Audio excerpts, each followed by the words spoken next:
Bem-vindo ao meu primeiro episódio do Drops da Cris. Hoje eu vou contar para vocês como foi que eu comecei a minha carreira como dentista. Pois é, eu me formei na PUC de Campinas em 98, julho de 98.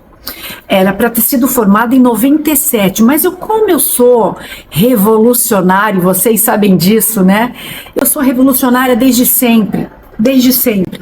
E naquela época, lá na faculdade, eu comecei a faculdade em 94, era para acabar em 97, mas eu quis defender a classe numa coisa que um professor de endodontia, ele era um cara muito chato. E eu não concordava e metade da classe também não. E eu fui contestar tudo isso. Ele se levantou e falou: "Você tá de DP." E aí fiquei mais 6 meses na faculdade fazendo DP de endodontia. Pergunta se eu gosto dessa matéria. Claro que não.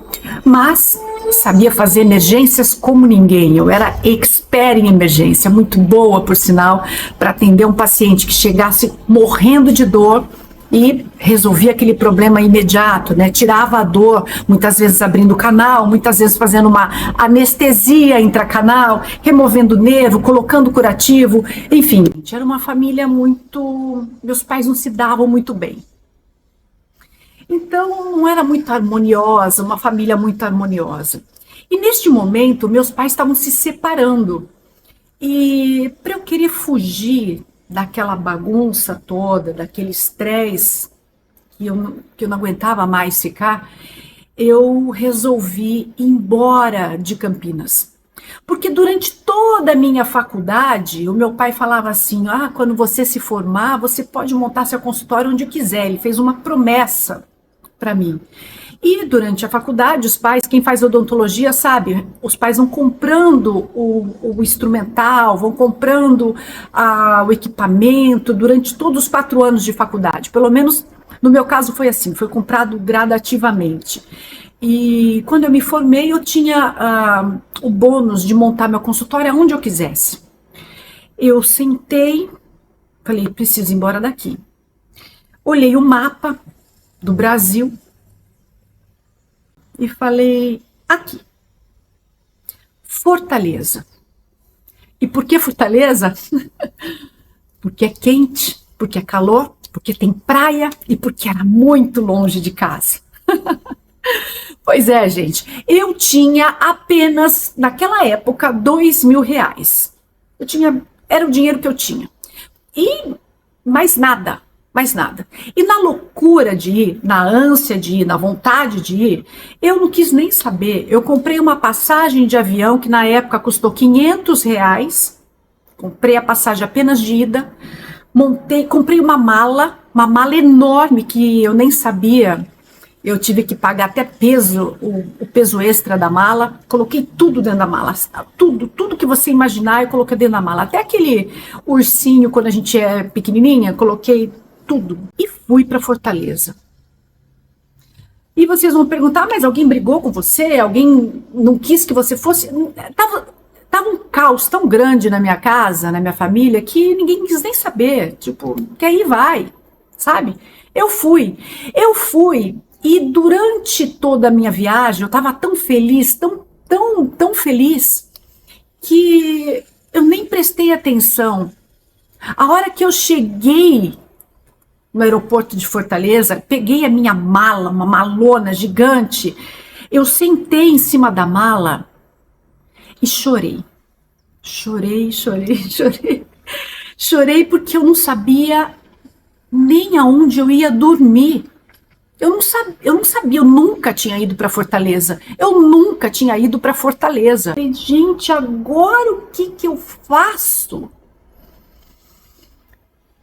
E como sempre, orei, respirei, peguei o táxi, contei a minha vida para o taxista, que se tornou meu amigo durante todos esses anos, e ele me levou para uma pousada lá em Fortaleza. Quem conhece Fortaleza, ali na rua Antônio Augusto, eu não vou me lembrar o número, na praia de Iracema, ele conhecia a dona dessa pousada. Eu fui lá, conversei com ela, falei: você pode me fazer um preço bom? Porque eu não tinha dinheiro, gente. Falei, olha, eu pago um mês adiantado. E fui conversando com ela, fui pegando amizade com o pessoal da pousada.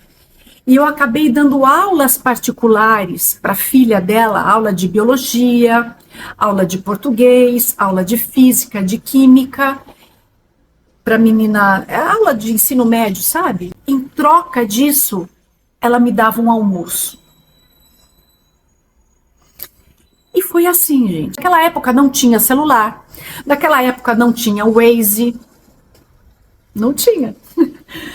E aí eu fui na banca e comprei um mapa da cidade e eu olhava o mapa da cidade e falava, vou andar aqui, porque eu tinha que em um mês achar o local onde eu fosse montar meu consultório. Sem ninguém me orientar, sem não ter ninguém na minha família que pudesse me orientar, que alguém que já tivesse sido dentista, nada disso. Eu fui na loucura. E falei, vamos montar o consultório. E aí eu fui andando, olha, como fala, Deus protege, né? Hoje eu vejo os lugares pelo qual eu fui andando a pé ali, e eram, assim, lugares até perigosos, vamos dizer assim. Eu não sabia onde eu estava andando, eu não conhecia a cidade, eu não conhecia os bairros, não conhecia nada. Entrei numa clínica que tinham vários dentistas. Olha, gente, mas quem é dentista mais velho, pelo menos a minha observação foi essa. Eu não deveria ter entrado numa clínica com tantos dentistas assim, né? Mesmo porque naquela época não existia tanta especialidade odontológica. Era todo mundo dentista. A menina que cuidava da agenda, né? Ela se chama Socorrinha, hein, Sol? Você tá aí? Ela foi uma bênção na minha vida, uma bênção na minha vida. Uma bênção na minha vida. Ela me recebeu, me apresentou as pessoas e virou a minha secretária particular depois, durante todos os outros anos, né? Eu acabei mudando desse local, né? Porque eu não fui num local tão bacana, com tantos dentistas, eram dentistas professores de universidade, enfim, eles não queriam deixar eu ter os pacientes, né? Esse foi o comecinho da minha profissão. Quer saber mais? Próximo episódio. Ah, como eu amo Fortaleza, que praia! Aí é a entrada da pousada que eu morei. Esse era o refeitório da pousada. A entrada da clínica onde eu montei meu primeiro consultório. Olha só, eu na fachada da clínica. A minha querida secretária Sol. Esse foi o dia em que o consultório chegou. Depois ele montado, pequenininho e lindo.